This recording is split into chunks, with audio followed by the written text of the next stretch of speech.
冇啊。答咗幾條關於殘疾人士嘅問題咯，例如嗰啲殘疾人士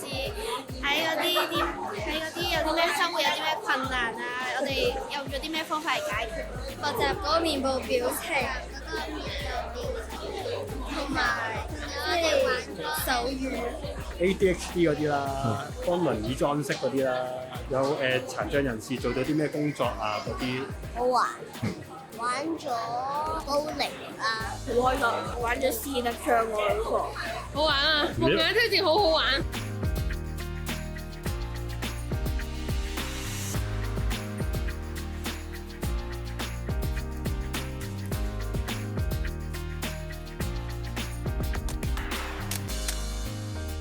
我係 Jessica 啦，咁係有啲視障嘅。喺高中嘅時候就知道咗 KEL 有個俾高中生嘅一個 scholarship program 啦。去到我大學嘅時候就正式咁成為咗 KEL 嘅 member。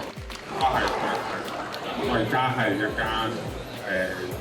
NGO 度做緊手語雙語嘅導師。我係 Rex，咁我而家就喺一間公關公司嗰度工作。學嘅時候，咁我就收到大學 SEN department 嘅一個mass email 啦，咁就見到 KEL 招募緊成籌辦一個學生會喎，咁都想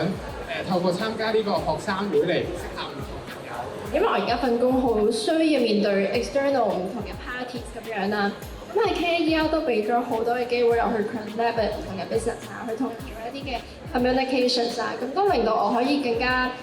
自信，可以更加好咁樣去勝任我而家呢份工作。我以前係 KEL，咁係一個受惠者嘅身份啦，咁而家就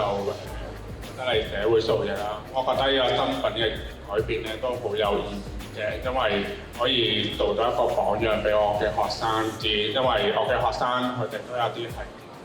係聾人啦，只要有自己嘅興趣或者自己嘅夢想要堅持落去，其實都可以做到自己想做嘅嘢。都會有擔心，每僱主都會介意呢個位嘅。咁但係 join 咗 KEL 之後，參加過唔同嘅實習啦，同埋參加咗其實好多唔同 workshop 同埋一啲活動，其實都令我明白到傷健共融係一個咩嘅概念啦。其實自己都有一個權利去追求一個更加共融同埋更加無障礙嘅工作環境，甚至係成個社會。大家好啦，我叫 Dorothy 啦，我係有 ADHD 啦，我會唔可以長時間 focus 啦，出邊有啲雀仔聲咧都會好容易去 distract 到啦，咁所以就比較難去 focus 一個好長時間。Dorothy 咧個 interview 嘅過程之中表達咗頭先講嘅好有自信啦。另外亦都佢喺個過程之中咧清楚咁表達咗佢可能對好多嘢都有自己嘅一個諗法啊、計劃啊。同埋我哋過程之中見到佢個溝通能力啊、表達能力咧都比較高，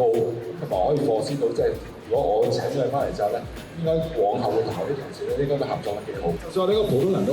好，我哋有啲嘢好似好好或者好健全啦，咁但係其實咧，包你可能有啲嘢其實係已經收咗，或者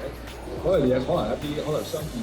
健嘅人士咧反而需要嘅。所以我覺得其實我哋有啲嘢係需要同啲傷健人士互相去學習下，即係互相幫助咯。雖然每個人都會有一啲唔同，嗰啲都可能成為你嘅強項之處啦，或者係會係可以揾到你更加中意嘅嘢啦。點都好，我都覺得係自己會有一個特別之處，或者你中意嘅嘢就去做去試咁樣。